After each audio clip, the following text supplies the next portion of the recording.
Bismillahirrahmanirrahim. Alhamdulillahirabbil alamin wal aqibatu lil muttaqin.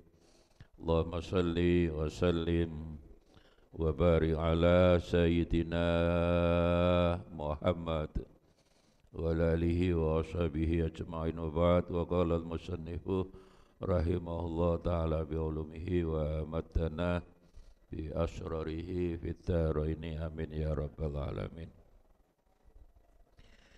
Bismillahirrahmanirrahim. Al-afatul khamisah asyrata al-ghibah.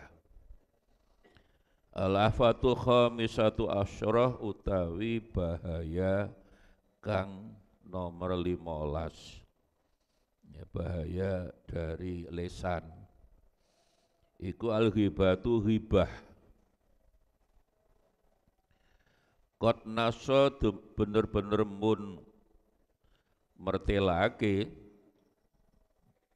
menetapkan nas sapa Allah subhanallah ta'ala dadame yang atase nyacate al-ghibah.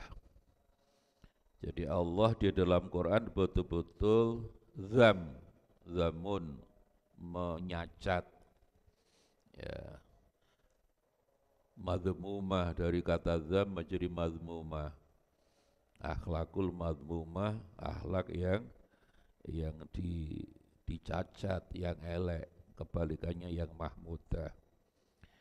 Fi kitabil karim, tentang kitab Gusti Allah al-karim yang mulya, wa syabahu lan madhaake sapa Allah sahibahu kang nglakoni ghibah bi akli lahmi maitah kelawan mangan daging batang. Jadi orang sing ngrasani padha islami itu oleh Allah disamakan makan batang. Ya. Ya, sudah daging sesama manusia dan sudah jenazah. Ya. Dulu awal-awal tahun 2000 ada orang yang pekerjaannya mencari jenazah. Itu namanya Sumanto, itu dulu tahun 2000-an. Yang menarik, jadi setiap ada jenazah ya dia kumpulkan, ya disimpan, dimakan tiap hari. Mari ngono nyaloni presiden, aneh. Berarti ora waras. Faqala ta'ala faqala mko dawuh sapa ta'ala Gusti Allah ta'ala wala yaghtab ba'dukum ba'don. Wala yaghtab lan aja padha ngrasani sapa ba'dukum sebagian sira ba'don ing sebagiane sesama muslim, berarti ngrasani ora oleh. Ayu hibu ana ta seneng sapa hadukum salah siji sira kabeh ayakula yen to mangan sapa akad lah ma'akhihi daging dulure mayitan kang wis mati. Jadi Quran dengan jelas menyatakan bahwa ya ngerasani sesama muslim itu disamakan dengan makan daging sesama muslim yang sudah jadi batang. Fakarih tumuh moko padha benci sapa sira kabeh ing lahem, sudah barangkali kamu mesti enggak mau.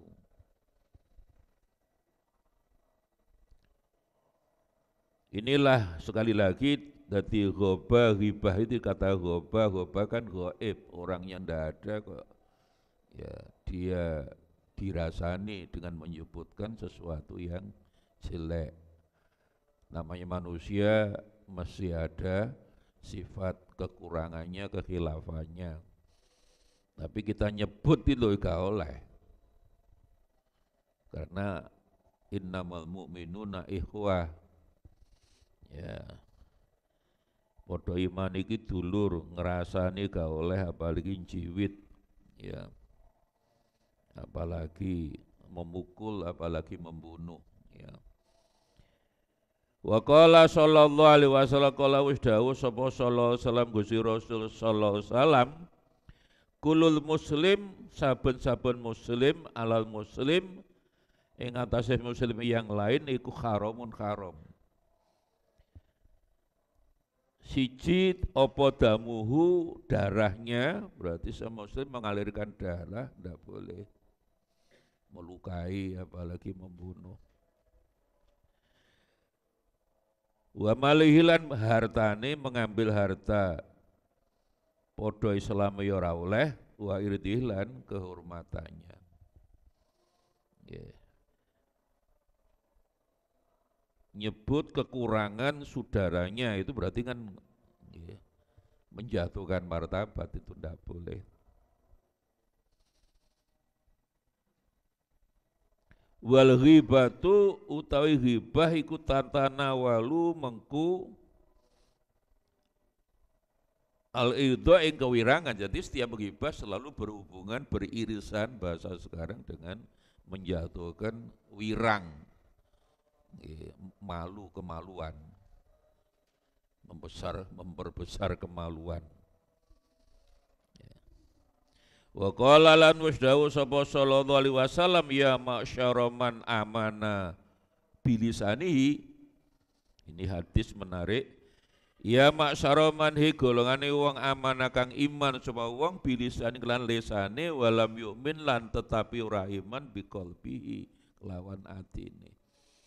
Jadi Nabi waktu itu banyak tahu, beliau sangat mengetahui mana orang yang munafik, lesane iman tapi hatinya enggak iman. Padahal oleh Allah yang dihitung hatinya, kalbunya. Dan hati yang, sekali lagi hati yang karena Allah, ridho Allah. Masih kita diingatkan lagi, innallaha la yanzuru ila suwarikum, Allah tidak melihat wajahmu, ya, irungmu, ya, bangir, pesek, wala ila amwalikum, bondomu yora, sugih, melarat, tidak dilihat oleh Allah. Ya. Nasabmu, apakah Anda keturunan Raden, Mas, Tumenggung, Roro Mendut, tidak. Walaupun yang duri lakulubikum hati. Hati pun juga hati yang bersih. Kita masih ingat hadis Kanjeng Nabi yang baru bangun tidur itu, tahu-tahu Nabi dawuh yang sangat-sangat dawuh hal yang sangat esensi itu. Jadi sahabat, biasa Nabi kalau sudah bangun tidur, sahabat-sahabat melingkar, itulah namanya khalaqah. Nabi dawuhnya tidak seperti biasa. Sahabat, layat khula jannata hadun bi'amali, bahwa orang masuk surga bukan karena amalnya. Padahal biasanya Kanjeng Nabi lihat dawuh kan ayo amal sing akeh ben mlebu swarga, ben gak mlebu neraka. Lha ndak. Ya. Tidak, lan itu kan tidak akan pernah, la itu tidak kan sekarang saatnya nanti, lam belum kan nantinya. Ini lan itu tidak akan pernah, saiki ya tidak, kapanpun tidak. Jadi layat hula jannata hadun bi'amalihi, tidak akan masuk surga seseorang itu hanya dengan modal amal. Waget sahabat, tidak pernah Nabi dawuh seperti itu. Ada yang angkat tangan, wala anta ya Rasulullah, termasuk panjenengan dijamin masuk surga bukan karena amal panjenengan yang memang banyak itu, tidak. Nabi menjawab illa biridwanillah, hanya krono ridho Allah. Ati sing ridho, illa ayatu hammatidallah biridwanihi wa rahmatihi itu. Jadi hadis itu asbabul wurudnya Nabi baru diajak malaikat Jibril, ya, ditunjukkan kejadian nanti di akhirat, Muhammad nanti di akhirat ada situasi seperti ini, ada orang mau masuk surga, ya, ketemu Gusti Allah, ya seneng, ya liqa Allah itu saya menghitung, kita menghitung ada 15 kali. Jadi ketemu Allah itu pasti, mesti seneng lah. ketemu koncone seneng. Arep ditraktir mbek Yusuf lah kira-kira begitu. Atau seorang suami datang ketemu bojone mesti seneng. Rong dino gak boleh. Kecuali Bang Toyib lah ketemu bojone gak seneng iku Bang Toyib iku. Yang gak mulai-mulai si Cina. Ditakoki kali Gusti Allah, sampeyan mau kemana kok ketoke seneng banget? Ya Allah, saya mau masuk surga. Ya. Modalmu apa? Ibadah saya sangat banyak ya Allah. Ya, hadis ini perlu diulang-ulang tidak apa-apa. Khususnya untuk orang usia dewasa, arek cilik wedi ki hadis orang-orang yang sudah S1 apalagi S2 lah. Ya. Jadi modalmu apa? Ibadah kula kuwata ya Allah. Ya, Allah jawab berapapun ibadahmu setinggi gunung pun kalau aku gak ridho mau apa? Ya Gusti Allah kok didebat, ya Allah saya berhak masuk surga. Ini Gusti Allah kok diprotes, kan protestan ini. Ya Allah saya berhak masuk surga, amal saya banyak. Ya Gusti Allah kok diprotes. Ya. Akhirnya Gusti Allah dawuh malaikat orang itu tidak boleh masuk surga. Orang itu harus dibawa ke neraka. Ya Allah, malaikat juga kaget. Loh itu amalnya kathah ya Allah, sekian banyaknya. Walaupun amal sekian banyaknya kan bukan untuk aku, untuk surga. Berarti dia selama ini amalnya di dunia kan untuk surga. Surga itu makhlukku. Surga itu makhlukku, bukan aku. Dia tidak boleh masuk surga, bawa ke neraka. Jadi saudara sekalian, inilah ya, bagi seusia kita ini ya umur dewasa lah, ya 20 tahun munggah lah, harus diyakini betul, ya, diingat-ingat betul. Jadi orang ibadah karena swarga itu ndak boleh, kan ndak lillahi ta'ala. Yang dimaksud lillahi ta'ala itu kan liridhoillah, usolli fardhu subahi lillah, itu ridho Allah. Ya. Nawaitu sama ghatin lillah, apalagi haji itu ibadah yang paling sulit ikhlasnya. Walillahi ala nasi hijjul baiti man istata'a ilaihi sabila. Allahnya, lillahnya itu udah langsung disebut, maka ibadah haji itu paling sulit ikhlasnya menurut para ulama. Ya. Walaupun semangat orang haji bahkan berulang-ulang, ya udah haji umroh lah, ya, itu orang lo tiap bulan umroh tapi tonggo ini melarat tijarnai, saya khawatir orang ini masuk neraka paling dulu. Karena apa? Karena hablum minan nasnya jelek gitu loh. Kita harus ilhakkan. Ada orang yang bendino poso itu malam ibadah, tapi dia tidak pernah membantu kesulitan tetangganya, terus dilapurnya Kanjeng Nabi itu tuh. Ya. Ya Rasul, ini fulan tonggo kula ini Masya Allah bendino poso Kanjeng Nabi, bendino poso ibadai bengi gak tahu turu sembahyang tahajud, tapi ya Allah tidak pernah punya empati, hatinya tidak pernah tergetar untuk membantu kesulitan tetangganya. Nabi dawe catat orang itu haram masuk surga. Ya. Tapi selama ini bisa saja kita keliru, Islam itu kesalahan pribadi, tidak. Islam itu rahmatan itu kesalahan sosial lil alamin. Pelacur saja masuk surga kok. Ya. Seorang suami yang tiap hari kerja keras, walaupun pekerjaannya kasar, bentuk ngangkat kayu, bukan seperti kita cekelane pulpen lah, ya, atau cekelane kamera kayak arek-arek TV 9 lah. Ini bendino ngangkat kayu, Sampai ireng tangannya oleh Nabi, tangan ireng oleh Nabi, Nabi komentar, tangan-tangan hitam seperti inilah nanti masuk surga. Karena apa? Karena untuk kepentingan anak istrinya, kerja keras. Orang itu mlebu swarga. Makanya setiap orang harus punya cet ireng sing akeh. Jadi betapa hablum minan nas itu tidak boleh dianggap enteng, karena itulah rahmatan lil. Selama ini orang diajak soleh secara pribadi, sholat, ngapalin Quran, tapi tidak, kurang dipus, kurang ditekan untuk kesalahan sosial. Ini kita keliru, kita tidak paham Quran, tidak paham Islam.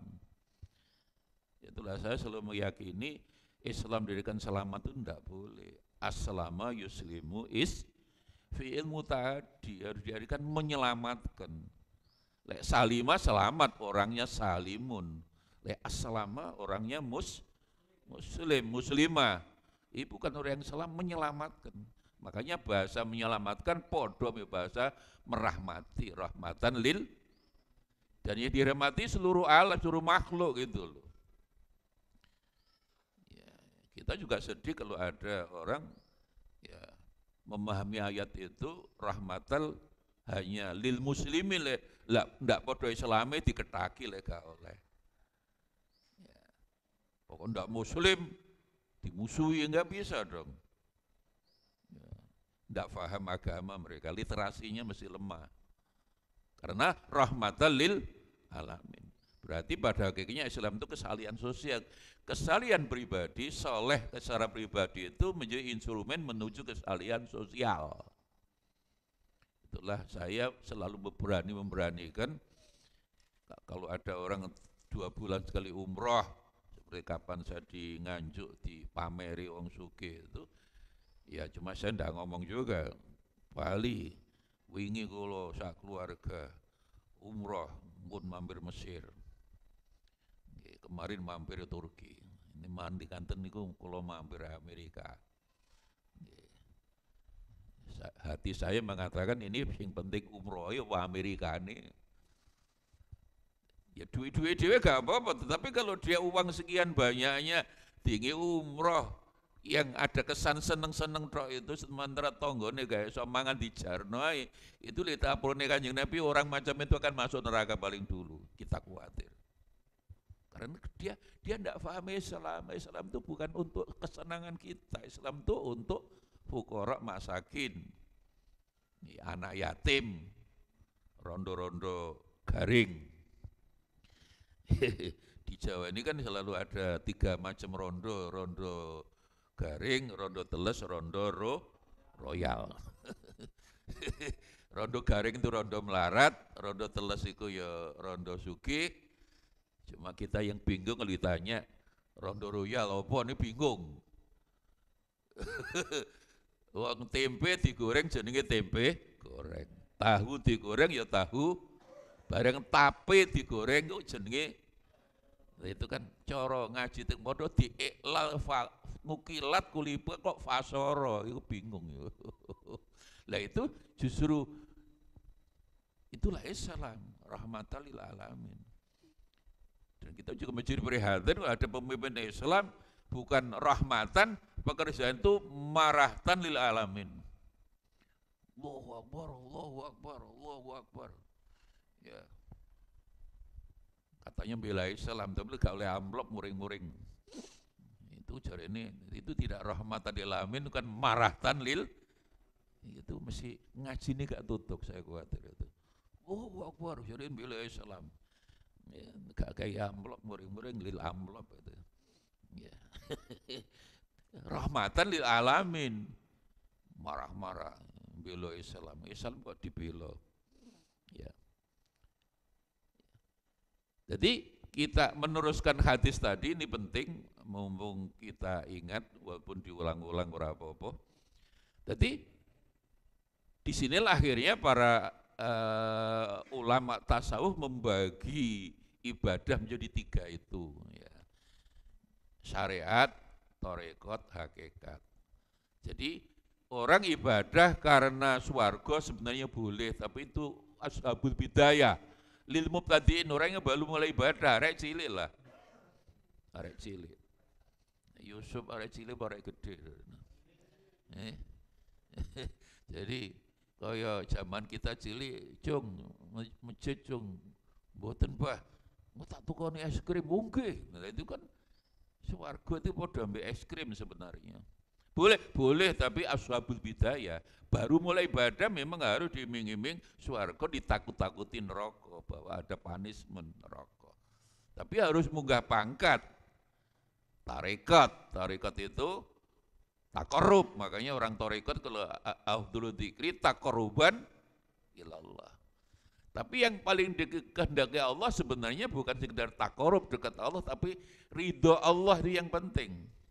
Dan ini sing angel, noto hati seperti ini tidak gampang, golek ridho ini Gusti Allah.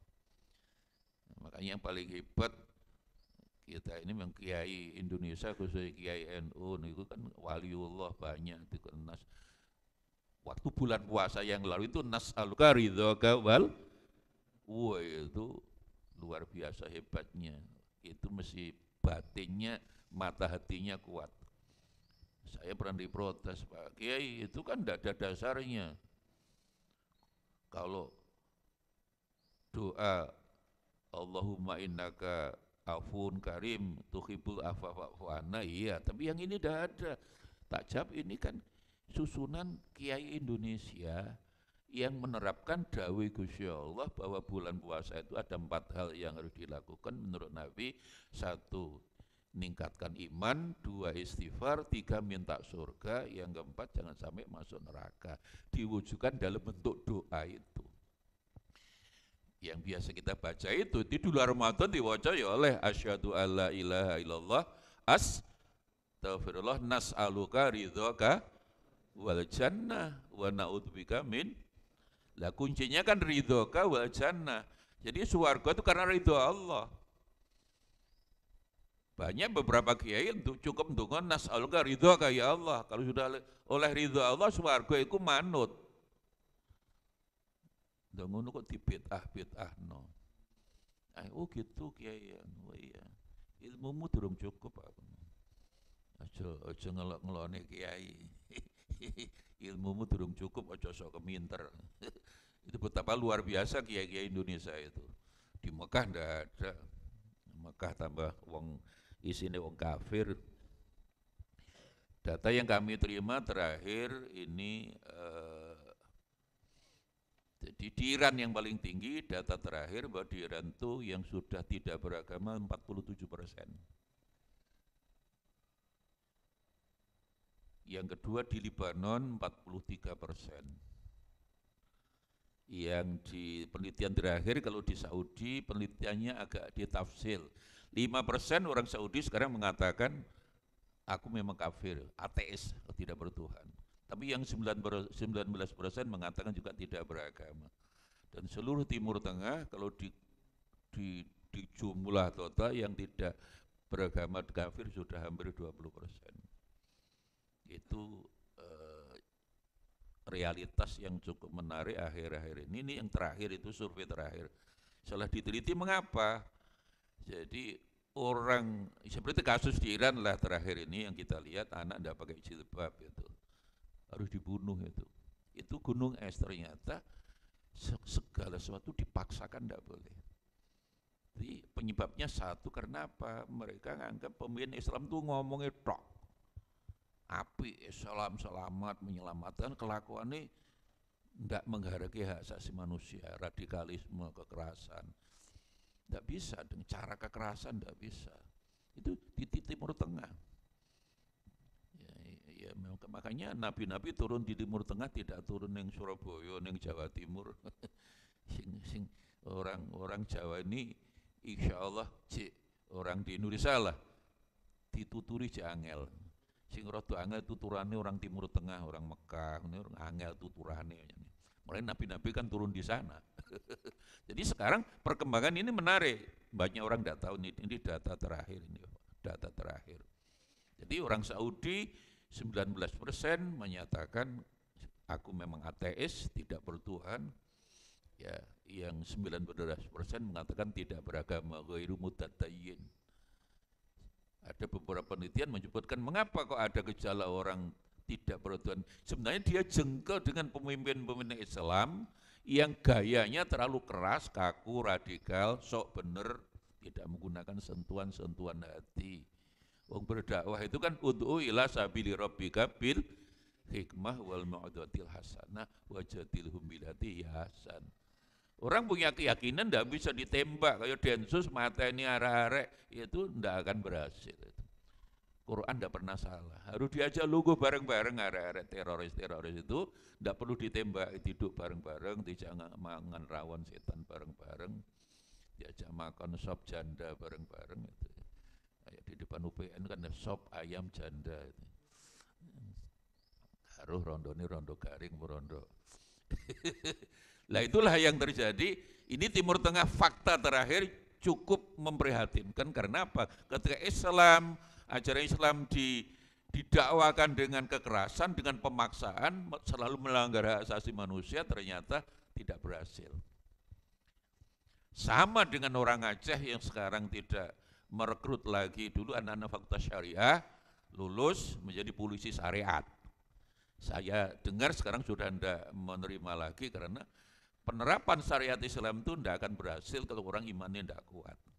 Saya pernah ketemu dulu waktu penelitian bersama teman-teman di Aceh, yaitu sama lulusan waktu syariah Pak, seneng jadi polisi syariat, nggih seneng cepat dapat pekerjaan. Ada ndak senengnya? Ya ada Pak. Gimana contohnya? Duhur waktunya saya tugas di pasar misalnya, ngingatkan orang, Bu sholat Bu, jawabannya itu kita kalah, telak. Apa? Loh, sholat kan harus karena Allah, karena polisi kan tidak sah. Gimana? Jadi bingung. Nah itulah makanya ya saya bilang orang Aceh mungkin bisa keliru bahwa ajaran Islam yang datang di Mekah itu kan akhlak akidah dulu, syariat, hukum-hukum itu semua sholat turun di Madinah. Jadi makanya orang kalau imannya kuat, akhlaknya kuat, itu insya Allah turun ayat perintah larangan dilakoni. Jadi cara bangun omah fondasi tidak kuat kok. Itu kan menyalahi Quran. Berarti ya persis jawaban Kiai Wahid Hasyim ketika 18 Agustus pagi memang sing ngotot dengan kewajiban menjalankan syariat Islam bagi pemuluk-pemuluknya sebenarnya 4 orang tokoh muslim itu kan bukan Kiai Wahid Hasyim yang NU. Yang ngotot kan Pak Agus Salim, yang mereka bukan belajar di pesantren, rata-rata belajar dari Belanda belajar hukum, Profesor Kahar Muzakir yang mewakili Muhammadiyah, Habib Kusno yang mewakili SI, ngotot harus kewajiban. Ya karena waktunya habis, Soekarno ya sudah terima aja, Maramis kamu kan minoritas, terima. Piagam Jakarta 18 pagi mau disahkan, Maramis diantar Maeda, Laksamana Maeda Jepang menghadap Bung Hatta. Bung Hatta pada jam 10 mau diputuskan, ini kalau tidak dibuang kami tidak ikut Indonesia. Padahal di belakangnya paling tidak 5 provinsi itu, Bali, NTT, Sulawesi Utara, Manado, Ambon sama Papua. Yang dipanggil pagi itu Kiai Wahid Hasyim.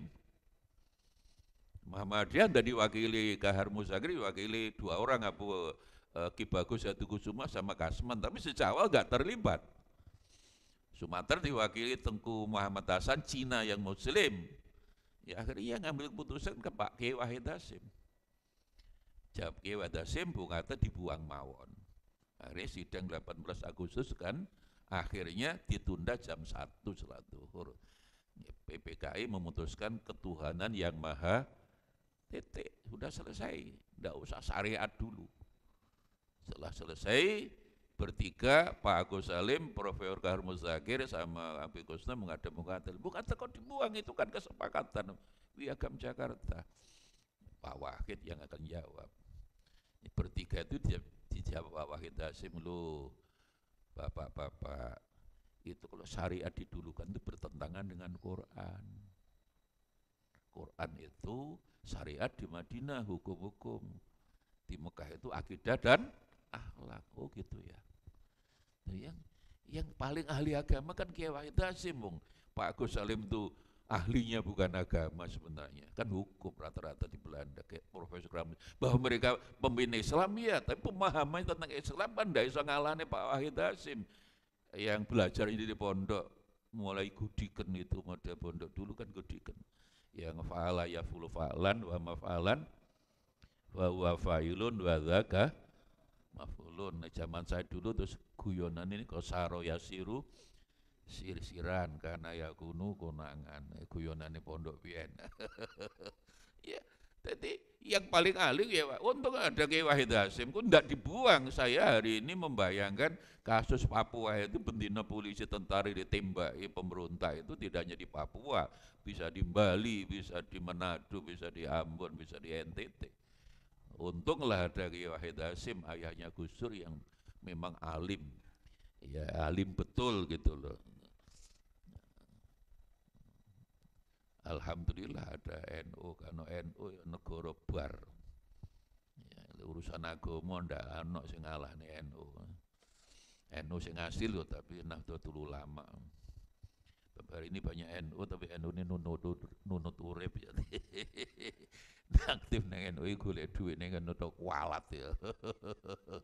Guru kiai saya itu dua yang dulu santri Kiai Wahid Hasyim betul, Kiai Hasyim Asy'ari, bahwa kata Nahdhah itu di Alfiyah.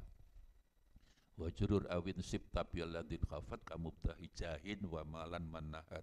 Jadi kata Nahdhah itu dari Alfiyah. Jadi bahwa di situ intinya ngurus NU itu tidak boleh jahwal mal krono pangkat krono duwe, tidak boleh kualat itu. Siapapun ngurus NU tidak cinta ilmu ya itu mesti kualat. Ya si Asy'ari itu kalau kita baca pidatonya ketika mendirikan NU itu hanya dua, hubul ulum dan itihad, cinta ilmu, literasi itu bahasa sekarang, dan bersatu. Ukhuwah. Kita khawatir pemimpin NU sekarang itu kurang cinta ilmu, tidak cinta ukhuwah, wah itu yang bahaya itu. Kembali pada hadis tadi kita teruskan, jadi syariat harus naik tarekat, orang ibadah karena dekat Allah, takarub Allah, tapi yang paling diinginkan Allah adalah hakikat. Orang ibadah karena golek ridhane Gusti Allah. Makanya sekali lagi kita kadang-kadang prihatin kalau ada orang sudah syariat lebih disederhanakan lagi. Swarga neraka hanya krono colono cingkrang. Lek gak colono cingkrang iku mlebu neraka. Goblok. Ilmu gak nutuk. Ini hati saya menghitung di Quran 69 kali. Liwajilillah, ridwanillah, mardhatillah itu 69 kali, bahwa ibadah apapun ya golek ridhane Gusti Allah. Jadi surga neraka karena ridho Allah, bukan karena amal. Ridho Allah. Enggak celono cingkrang ya mlebu neraka. Masa swarga neraka hanya karena cingkrang, dalile apa?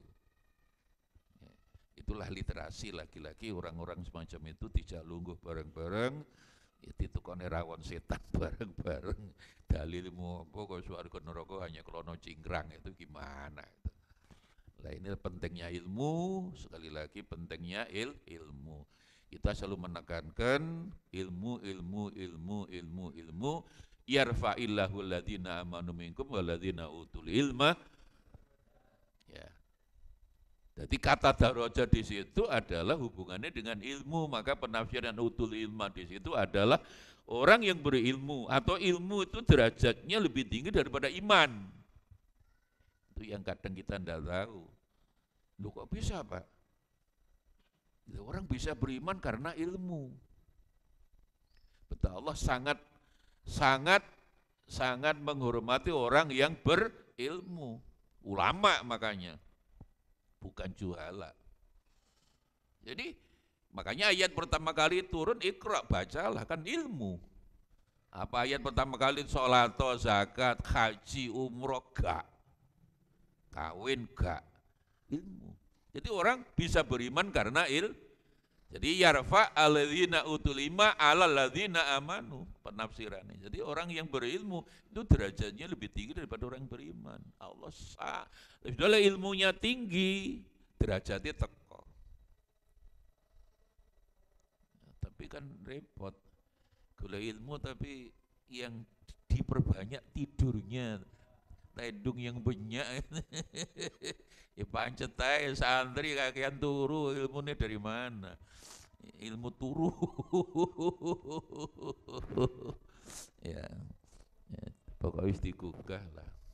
Ini wis digugah, tangi alhamdulillah gak tangi, kita wis kewajibannya sudah selesai. Ya kadang tangi, kadang tidak. Contohnya Faisal. Yusuf ini ya kadang-kadang, tapi Yusuf gak tahu ngaji subuh ini Yusuf ini. Kemana Yusuf? Kamal jadi Kamal. Mal, ci hidup kan. Ingin ngaji subuh, lagi rumah kok ngaji subuh. Semalam gak tidur kalau Pak, gak iso turu lah. Jadi ngaji subuh karena subuhnya gak iso turu. Ngopi kopi. Itulah. Ya. Jadi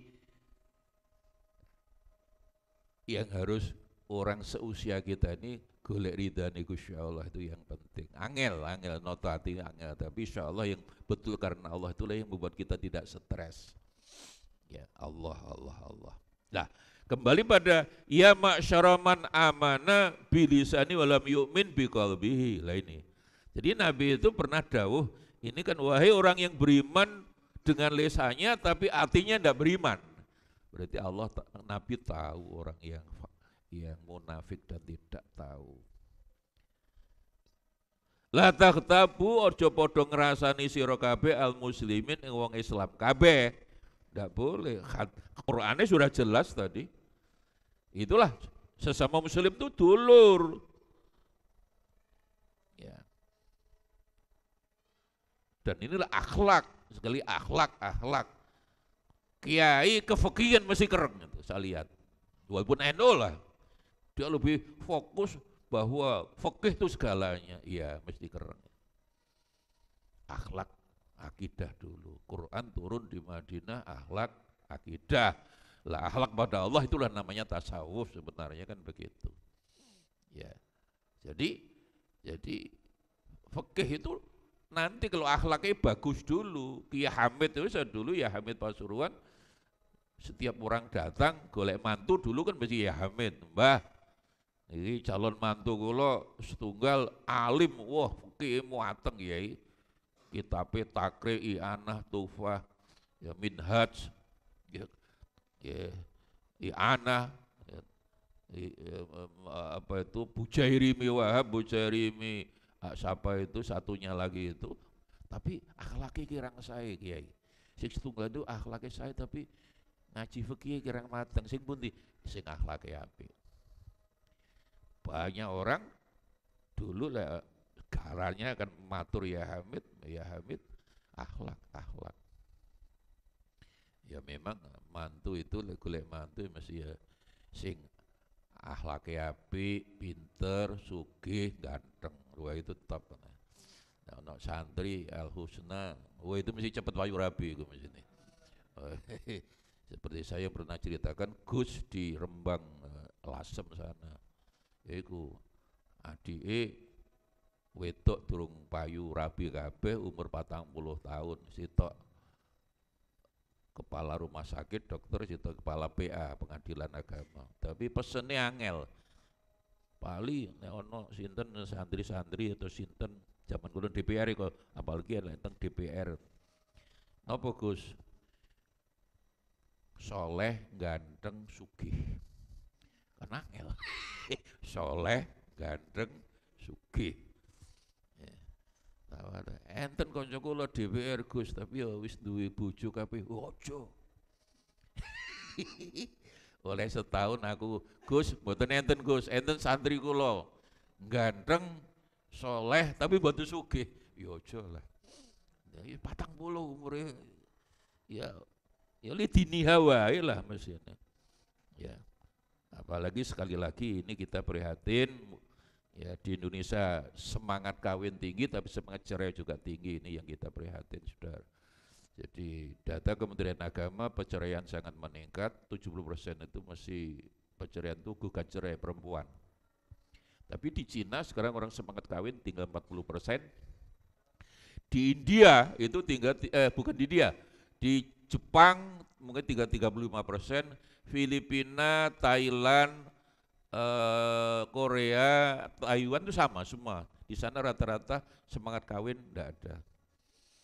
Makanya di Cina itu sekarang karena jumlah penduduknya sudah akan dikalahkan India, di sana itu sekarang ya apa gayo anak iku bojomu dhewe, bojone wong, ana wong itu ning dalan, apa liwat bayi tabung dibayari oleh pemerintah, butuh SDM. Ya enggak tahu itu. Kok enggak iman dah, loh di sana kan enggak ada iman. Tapi itu kan butuh SDM-nya. Tapi masyarakatnya gimana nanti itu? Makanya kawin itu penting. Sing waya kawin coba itu. Oh Pak Huda. Oh waya ya. Wingi akib sirene. Mari ini Faik katanya. Lah Yusuf masih jauh, Yusuf masih jauh. Jadi ini petaka, menurut saya fitnah zaman hari ini adalah menurut saya semangat cerainya itu. Saya selalu mengatakan semangat cerai karena tidak paham Quran. Quran itu sekali lagi kalau ada cekcok jangan diselesaikan di pengadilan karena wa asyiruna bil ma'ruf, al ma'ruf itu adalah akhlakul karimah. Maka surat An-Nisa 35 itu hakaman min ahlihi wa hakaman min ahliha.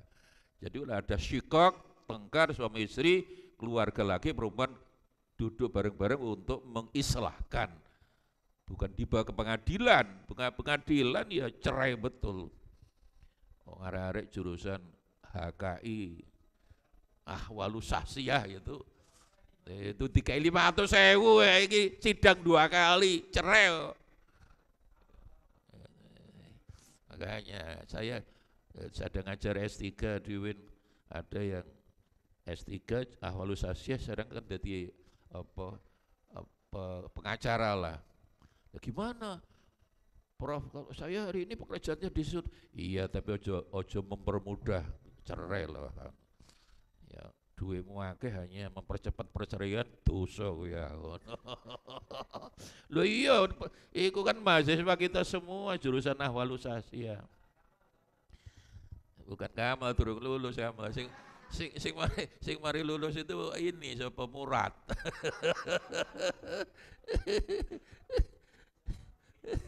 Iya golek jodoh ra oleh-oleh.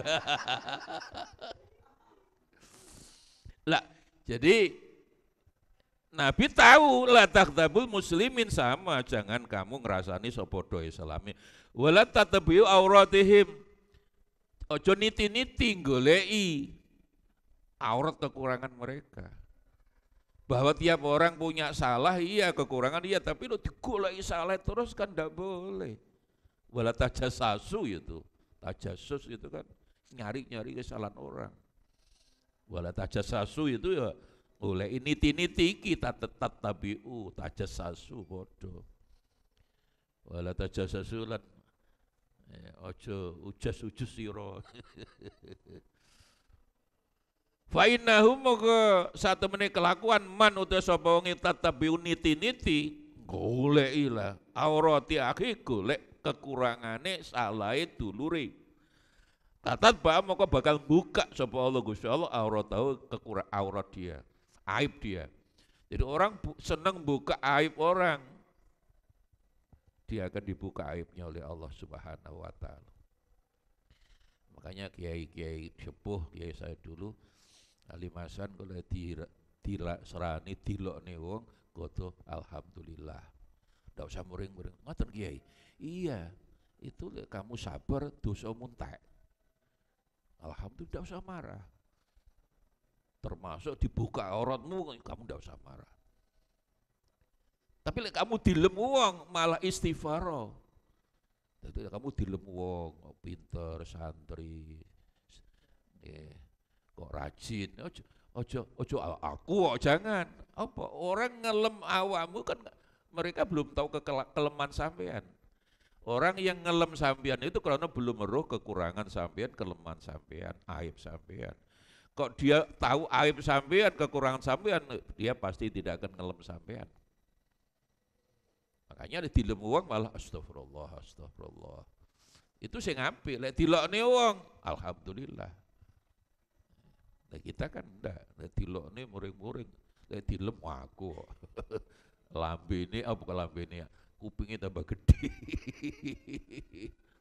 Waman utai sapa kita tatap bakang niti, bukalah sapa Allah Gusti Allah auratahu, auratnya, kekurangannya, aibnya, yufaddihuhu, Allah masih buka.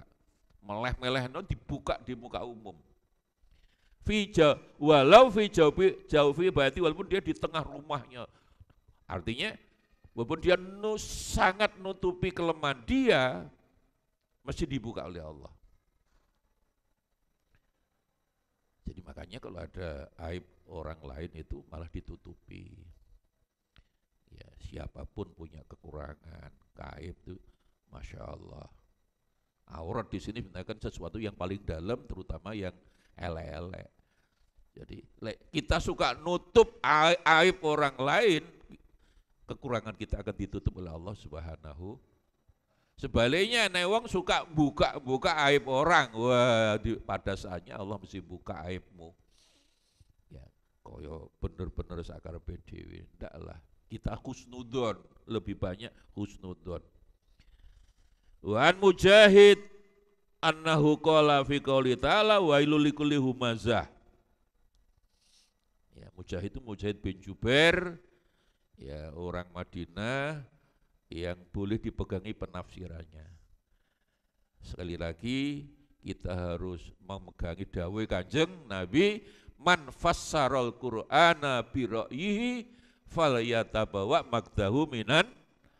Orang yang menafsirkan Quran dengan akalnya padha pesen tiketnya neraka gak oleh. Jumhur ulama Quran harus ditafsirkan ayat dengan ayat, ayat dengan hadis. Ayat dengan pendapat sahabat masih boleh karena sahabat ilmunya saking Rasul. Lah yang terakhir boleh ditafsirin dengan tabi'in pertama. Ini Mujahid bin Jubair. Ada Sa'id bin Jubair, ada Mujahid bin Jubair. Boleh. Karena itu tabi'in pertama. Ilmunya dari sahabat walaupun tidak ketemu Kanjeng Nabi. Boleh. Jadi orang menafsirkan negara Islam, wala itu mesti pakai akal. Udhulu fisilmi, surat Al-Baqarah 208 itu di mana-mana kan negara Islam Pak. Kayak saya pengalaman dengan Ismail Yusanto itu 2 kali. Negara kok khilafah. Di Quran kata khilafah tidak ada. Saya jawabnya gampang aja, kok khilafah gimana? Di Quran kata khilafah tidak ada. Sing ada kata khalifah, zamannya khulafa atau khalaif. Khalifah tidak ada. Saya tantang, orang bisa nemu kata khilafah di Quran, saya berani bayar 10.000 triliun, kurang akeh. Kok bentuk negara gimana? Ilmunya masih gak nutuk itu. Itu kan Quran Pak, udhulu fisilmi. Asilmu ditafsirkan negara Islam. Dan mereka kata ini Quran Pak, didoktrin, model mereka kan doktrin. Tidak ada dialog, tidak ada kitabe, pokoknya ini Quran. Negara Islam, tidak Islam kafir. Togut. Ternyata mereka umumnya dari surat Al-Baqarah 208 tadi, udhulu fisilmi kafah. Asilmu dari negara Islam. Mana? Kitab tafsir tidak ada satupun kitab tafsir. Kecuali kalau asilmu ditafsirkan negara Islam dengan akal. Kalau dengan akal Nabi sudah mengancam, man fassaral Qur'ana bi ra'yihi falyataba magdahu minan neraka. Ngono Pak ngrumong sok pinter. Biasa ngono iki celonone cingkrang ya ora tau kopian. Dulu waktu kecil saya dalil lek sholat di kopian itu mesti NU. Zaman saya kecil ibtidaiyah minu. Lek sholat kopian NU, sarungan NU. Tapi lek sholatku celonoan terus ndak kopian, iku Muhammadiyah. Dulu. Sekarang ndak, anak NU ana Muhammadiyah ya ora sarungan, ora kopiahan, wis padha ae lah.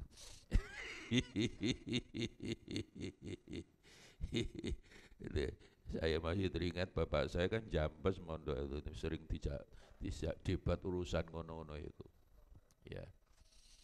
Dan ini kita ya sekali lagi hari raya dua beda dengan teman Muhammadiyah. Muhammadiyah Rebu. Pemerintah dengan mayoritas adalah Kemis. Nah, saya ditanya tadi gimana kemarin, ya harus ikut pemerintah. Beda pendapat itu sekali lagi menyangkut apapun sebenarnya monggo, usoli ndak usoli masih bisa ditolerir, ndak kunut monggo. Tapi menyangkut keputusan orang banyak, kepentingan ukhuwah, kalau pemerintah sudah ngambil keputusan harus ikut pemerintah. Kaidah fikih mengatakan hukmul qadhi yarfa'ul khilaf. Jadi keputusan pemerintah menghilangkan perbedaan. Hukmul qadhi yarfa'ul khilaf. Idza hakamal qadhi indal khilaf. Itu kaidah fikih jelas. Jadi kalau sudah pemerintah ngambil keputusan, bukan urusan ru'yah, bukan urusan hisab, 2 derajat. Enggak, ini pemerintah ngambil keputusan harus ditaati. Ini kaidah hukum loh, kaidah Islam, udah hukum Islam. Karena apa? Karena ayatnya sudah jelas, atiullah wa atiur rasul wa ulil amri.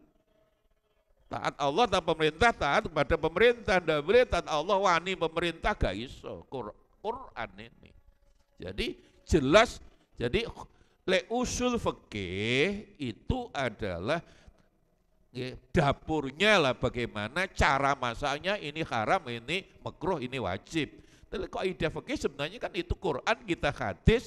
Jadi kaidah fikih itu sebenarnya Quran hadis yang dibahasakan bahasa hukum. Sebenarnya Quran hadis cuma diredaksi dengan bahasa hukum yang 5, yang 20, yang 40 itu. Idza hakamal qadhi intahal khilaf. Hukmul qadhi yarfa'ul khilaf. Kalau pemerintah ngambil keputusan, misalnya besok riyaya Kemis, harus ikut Kemis dong. Nggak oleh Rebu. Saya bicara hukum loh, enggak bicara yang lain. Ya memang kadang-kadang angel, tuturannya angel. Ini karena literasi, lagi-lagi soal literasi. Ini usul kaidah fikih jelas. Kaidah fikih itu beda dengan usul fikih itu tata cara istinbat hukum kok menjadi haram wajib, ini usul fikih. Kaidah fikih itu sebenarnya Quran dan hadis yang dirumuskan dengan bahasa al-umuru bimaqasidihha. Al-masyaqqah tajrib at-taisir, al-adah muhakamah. Itu untuk memudahkan hakim-hakim agama atau para ahli fuqaha lah. Taat Allah, taat Rasul, tapi tidak taat pemerintah gak bisa. Ini ayat Quran, tidak bisa. Ya, saya harus menegaskan begitu. Kaidahnya jelas, harus kita sampaikan ini kebenaran. Soal akhirnya pancet ono sing ngotot, ya sakarepmu urusan pemerintah lah.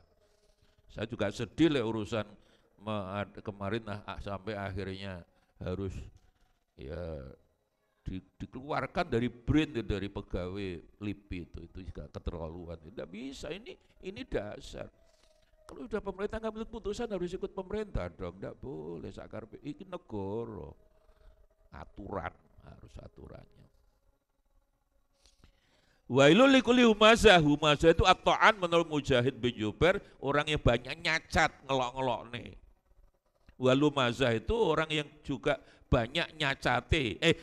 Al-humazah itu ngerasani, al-humazah itu adalah sing akeh nyacate. Wailun neraka. Menurut Imam Mujahid bin Jubair, humazah itu sama dengan hibah ini tadi, lumazah. Mujahid bin Jubair. Makanya Ibnu Abbas wa qala ba'duhum, sebagian ulama dawuh adrakna salaf, sahabat tabi'in generasi sampai Imam Syafi'i lah, wa hum la yurawna al ibadah fi shaum wala fi shalah walakin fil kafi. Jadi ulama-ulama dulu itu bukan sholatnya akeh, ibadah enggak, tapi Bapak yang lebih penting adalah bagaimana tidak mengganggu manusia. Hablum minan nas lebih penting. Jadi para salaf dulu, ya Ibnu Abbas salah mestinya dari riwayat poso-poso Ibnu Abbas itu kan itikaf neng masjid, ana wong Ibnu Abbas hari ini kalau wayangnya rutang, ayo dia di masjid sedang itikaf keluar, ayo tak bantu insyaallah ana sing bantu sampean nyaur utang. Loh, itulah hablum minallah. Sedang hablum minallah itu bisa dikalahkan hablum minannas dalam tanda petik. Oh, Kanjeng Nabi kalau ngimam sholat ana wong wedok gendong bayi nangis, sholatnya dipercepat. Hablum minallah kan bisa dikalahkan hablum minannas. Orang iso poso bayar fidyah, haji sekarang misalnya bayar dam bisa, tapi hablum minannas diganti hablum minallah gak iso. Enggak bisa. Jadi para salaf dulu itu kalau dilihat la yurauna ibadah, tidak sholat, ya poso, tetapi yang mereka utamakan al-kafu an aradinnas, jangan sampai merugikan manusia. Itulah rahmatal lil alamin. Inilah yang kadang kita lupa bahwa Islam itu rahmatul alamin, kesalahan sosial bukan kesalahan pribadi.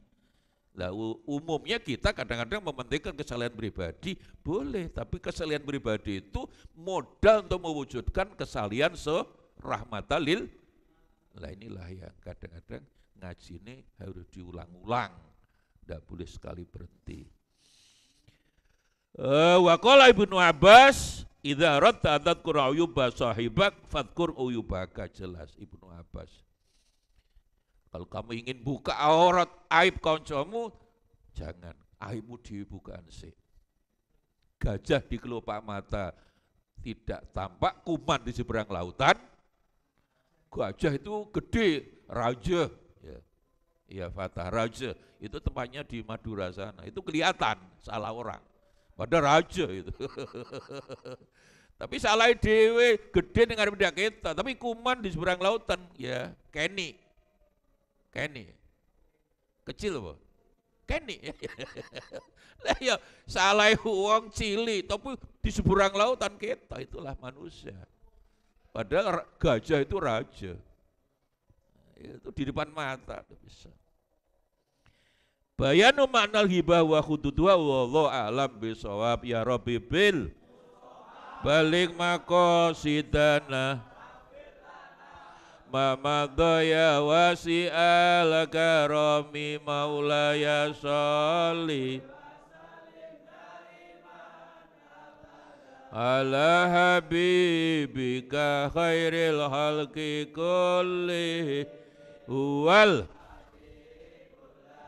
turja syafa'atuhu likulli ahwali muqtahimi ya Rabbi bil balik maqasidana